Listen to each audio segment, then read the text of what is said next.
Pagkabalik ko sa nurse station ay pawang nakataas na kilay ang sumalubong sa akin. So, ano, nagtagumpay ka ba sa pagpapapansin mo? Bungad ni Bajenta pagdating ko. Hindi ko na lamang siya sinagot at nagpatuloy sa paghahanap ng file ng aking binabantayang pasyente. Suddenly, 3 pair of hands started dragging me somewhere. Dito pala sa isang office na walang tao. Akin lang si Jervon, sigaw ni Sayan. Delusional, I said and smirked. Mukhang nabigla naman sila sa pagsagot ko. Hindi ko rin alam bakit nakakasagot ako. Siguro ay dala ng sama ng pakiramdam ko. What did you say? Tanong niya. I said, you are all fucking delusional. Hindi ko na ata kayang magtimpe sa ugali ng tatlong ito. Isang iglap ay isang malutong na sampal ang natanggap ko mula kay Sayan.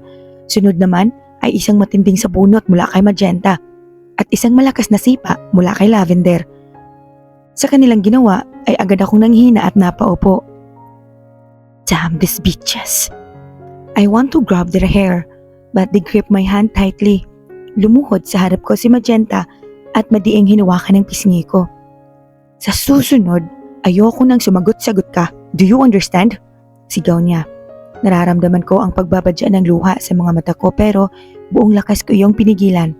I don't want anyone to see me crying.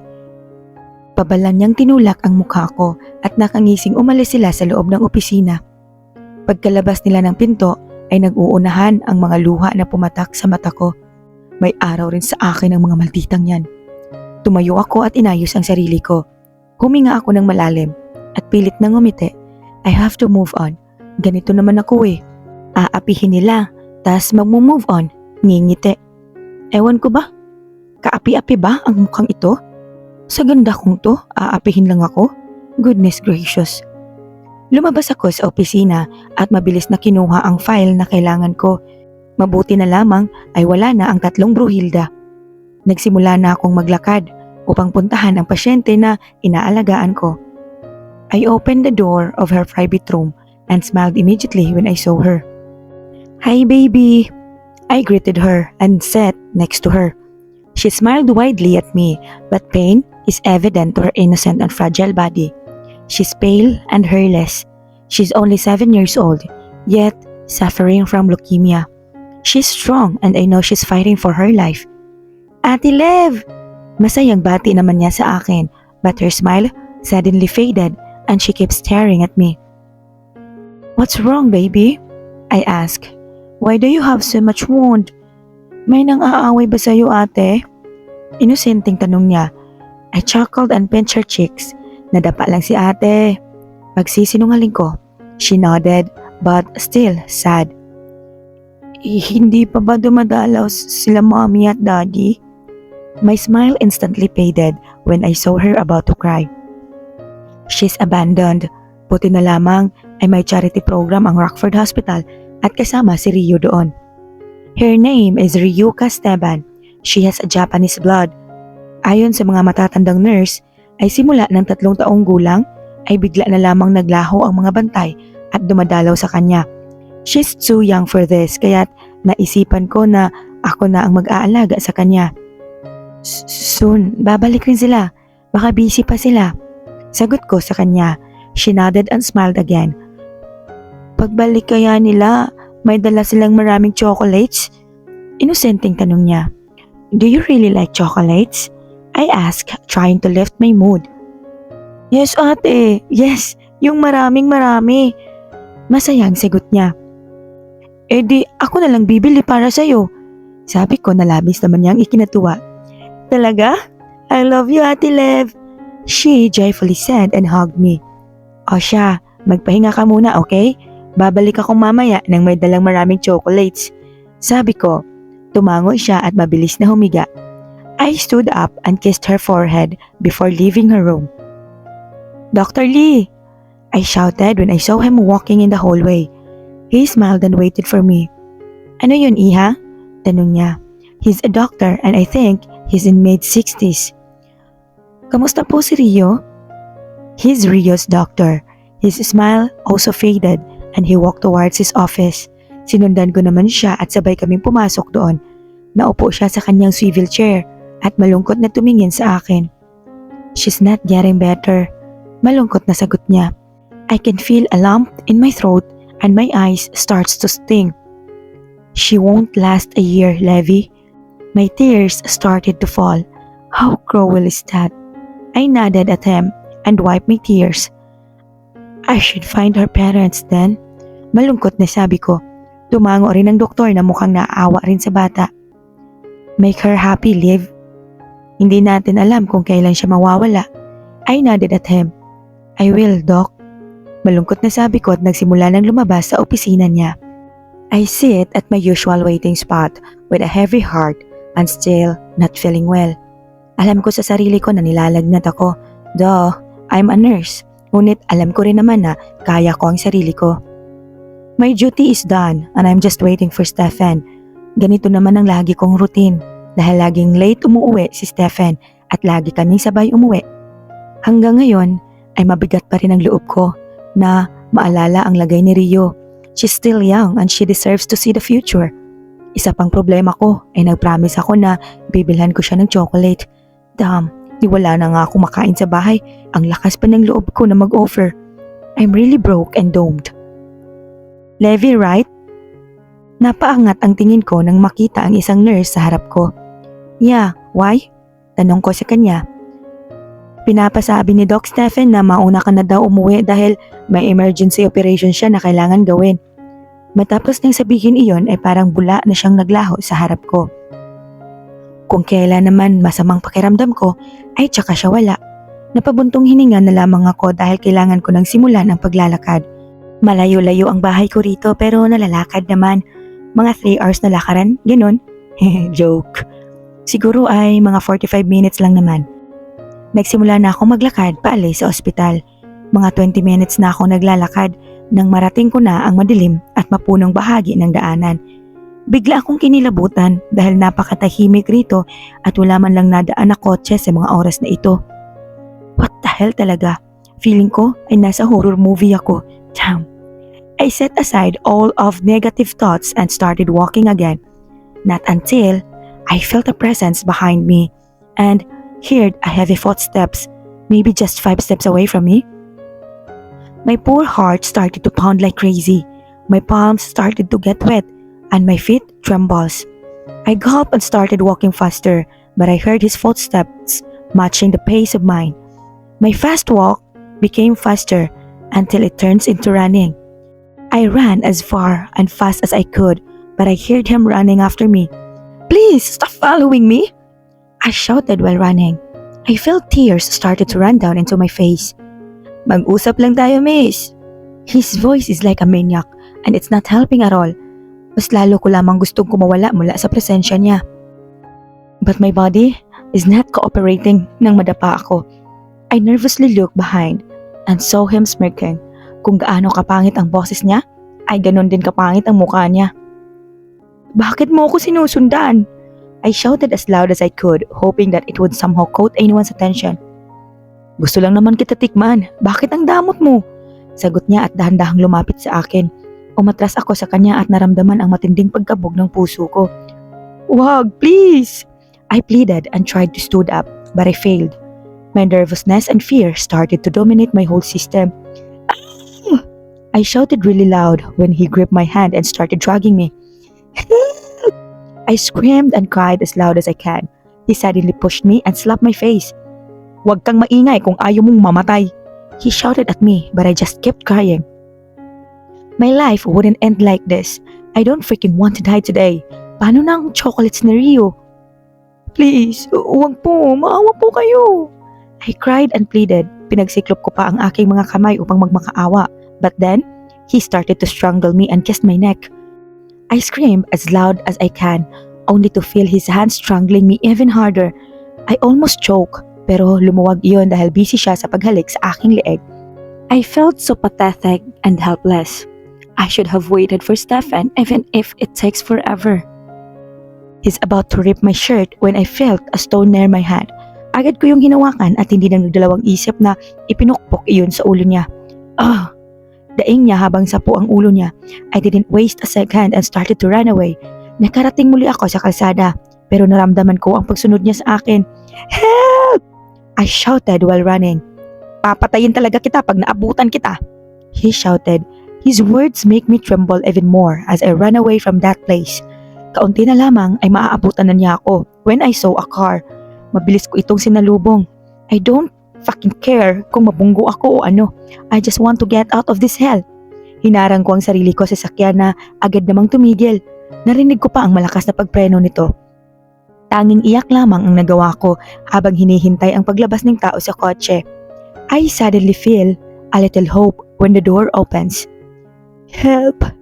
I whispered while crying, ngunit bago pa siya tuluyang makalabas sa kotse, ay isang marahas na kamay ang humatak sa akin at isang malutong na sampal ang natanggap ko.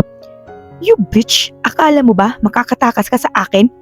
He shouted and started dragging me again. I immediately panicked and pulled my hand. Please! Tulungan mo ko! I shouted, hoping the man behind me would help me from this hell. But he didn't. After a few minutes, ay walang tumulong sa akin. But I know he's still here dahil ang ilaw ng kotse niya ay hindi nawawala. Is he also scared? Damn. Buong pwersa kong hinatak ang kamay ko mula sa kanya at nabitawan naman niya iyon. I ran back to where the car is. Then I saw a man looking at me coldly while standing outside his car. I ran as fast as I could and kneeled in front of him. Please, tulungan mo ko. I cried and pleaded. Pre, sa akin yan. Ewan mo na kami rito. Sabi ng pangit na lalaki. I panicked and immediately held the feet of the man in front of me. The man in front of me held my shoulders and helped me stood up. Then, get her, he coldly said. Tila lahat ng pag-asa sa puso at katawan ko ay nalusaw. Okay, katapusan ko na. Madali ka naman pala kausap, sabi ng lalaki at naramdaman ko ang paglapit niya sa akin. I felt hopeless and weak when he suddenly hugged me. Get her if you're still alive after this. Isang malakas na putok ng baril ang pumaibabaw sa tahimik na lugar na ito. I slowly faced the man and saw him lying into the ground with blood splattered all over the road. I suddenly felt all my energy has run out and I just saw a man died in front of me. I am a nurse and I saw a lot of men dying in front of me, but not the same as this one. He shot to death in front of my freaking eyes. I look at the man whose hand is still on my waist, supporting my weak body. I stared at his cold and icy face, and he's staring back at me. You are safe now. As soon as I hear those words, my vision becomes blurry and darkness started to overpower me. Before I finally close my eyes, I know I'm already safe. Akala mo makakatakas ka sa akin? Sigaw niya habang tumatakbo palapit sa akin. I'm crying and I just kept on running away from that dark and scary place. Please, tigilan mo na ako! I cried and screamed, but I felt his hand touch my arms and drag me. Ah! Agad akong napaupo at habang habol ang aking hininga. Are you okay? The man beside me asked me. The moment I saw him, it feels like every pain started to vanish away from my system. Inilibot ko ang paningin ko at nasa isang itim at mabangong kwarto ako. I'm really safe. But the memory of that nightmare started to make my body tremble from fear. From the guy who tried to rape and kill me to the guy who died in front of me, my tears started to run across my cheek. I just can't forget everything. Para akong mababaliw. Calm down, he said as I felt him set in the bed and tap my shoulder. His touch made me tremble even more. What if may gawin rin siya sa akin? What if siya pala yung lalaki kanina at bigla na lang sumulpot rito? Don't touch me. Don't touch me, I said, full of fear. Agad akong napaatras sa kanya. Please, maawa ka. I pleaded and cried. I started roaming my eyes dahil feeling ko anytime magpapakita ang lalaking nagtangka sa akin. His bloody face wouldn't leave my mind. I'm being anxious. I'm overreacting. I'm fucking scared. Pero tila naglaho ang lahat ng iyon nang maramdaman ko ang mainit na bisig na bumalot sa aking katawan. He started caressing my hair. I smelled his manly perfume and my head rested in his hard chest. Suddenly, all of my emotions burst out. I cried loudly in front of him. I've been through a lot, mula sa pambubuli sa akin ng tatlong maldita, sa pagkakaroon ng taning sa buhay ni Rio, at muntik ko ng kamatayan at sa pagkakita ng pagkamatay sa harap ko.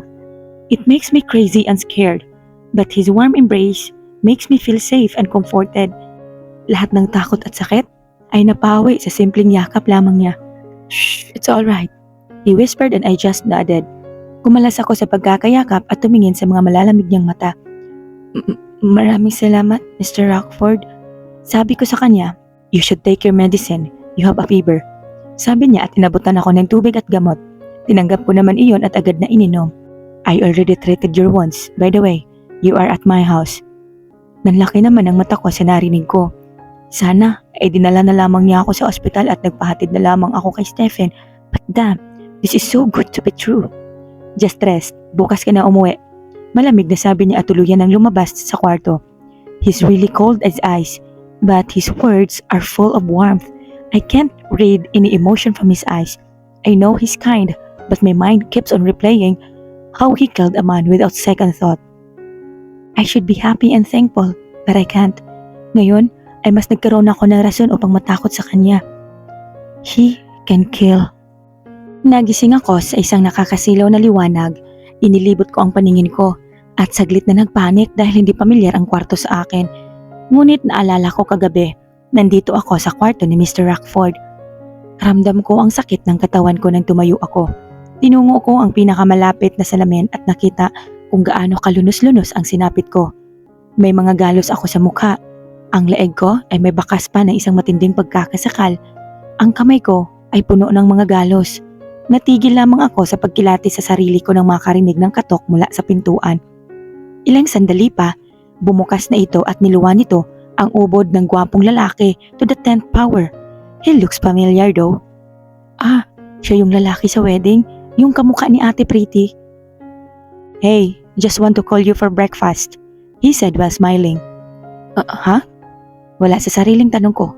Damn, focus. I heard him chuckled. "I'm Jack Frost, by the way." "Jack Frost? Mukhang cartoon character lang ah." Ngumiti naman ako pabalik sa kanya at nilahad ang kamay ko. "I'm Levi Divine Sandria.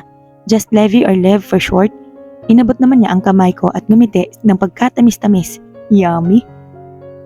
Iginiyan niya ako palabas ng kwarto at sinabayan patungo sa kanilang hapagkainan. Ang ganda ng bahay. More like a mansion. Sana all. Nang makarating kami sa pagkainan ay umupo ako sa side na walang naupo. I instantly gulped when I saw 3 handsome men sitting in front of me. Bukod pa si Jack Frost nakakaupo lamang sa tabi nila. They were all looking at me. When my eyes met Sight's eyes, I felt my cheek burn. Damn, buo ng araw ko. I smiled at him and stopped myself from screaming. Tila wala akong pake sa ibang katabi niya at napako ang aking tingin sa kanya. Well, gwapo silang lahat, pero si Sight kasi, tinamaan talaga ako rito sa poging tuwi. "Hi Sight, good morning." Bati ko sa kanya at tila siya lamang ang kasama ko. "Good morning, Levi," he said happily. I felt my heart pound. "Kain ka na." Medyo pabebing sabi ko dahil nahalata ako na hindi pa niya ginagalaw ang pagkain niya. "Sure." Sagot niya naman at sinimula ng kainin ang kanin at hotdog sa kanyang pinggan. I can't help but to stare and admire him. Damn. Naputol ang pagpapantasya ko kay Sight nang marinig ang pagtikim ng isa sa kanila. "Hindi ka mapupusog kung papanoodin mo lang siya." Ramdam ko ang pamumula ng pisngi ko dahil sa sinabi niya. Damn, nahalata pala nila. "By the way, I'm Zask." Pagpapakilala niya, he didn't smile at all. He's serious, but he isn't cold like the man sitting beside him. "Nice to meet you, Zask. I'm Levi." Pagpapakilala ko. Hindi rin maiwasan na mapatingin ako sa katabi niya na walang emosyong kumakain. Nagsimula na rin akong kumain pero naiilang ako. Bakit ba kasi nasa harap ko silang lahat? So, magkakapatid ba kayo? Pagbasag ko sa katahimikan nang biglang masamit si Sight. Agad ko naman siyang inabutan ng tubig. "Actually, we're just Javon's employees." Jack answered. "Wow, cool. Araw-araw kaya nila nakakasabay kumain si Mr. Rockford? They really look close." I stared at Jack's face for a while. I can't be wrong. Siya yung lalaki sa kasal na kasama ni Ate Pretty. "I think I already saw you," I told him unconsciously. They all looked at me with a questioning look. "Really? Saan?" Sagot niya na tila namamangha. "Sa kasal, Katabi mo yung babaeng kamukha mo. Kapatid mo ba yun? Yung kina... Sight, take her home. I was cut off by Mr. Rockford. I looked at him and saw hints of anger and pain in his cold and icy stares. Damn, may nasabi ba akong masama? Tara, Levi, sabi ni Sight. I looked at Mr. Rockford and I gulped when I saw him holding his spoon and fork tightly, like he's stopping himself from exploding. Hindi ko man lang nasimulan kumain. Salamat nga pala. Pagpapasalamat kong muli at tuluyan ng lumabas kasama si Sight. Gutom man ay ayos lang. Nasolo ko naman si Sight. Char. Sumakay kami sa kotse niya at agad naman niya iyong pinaalis sa mansyon.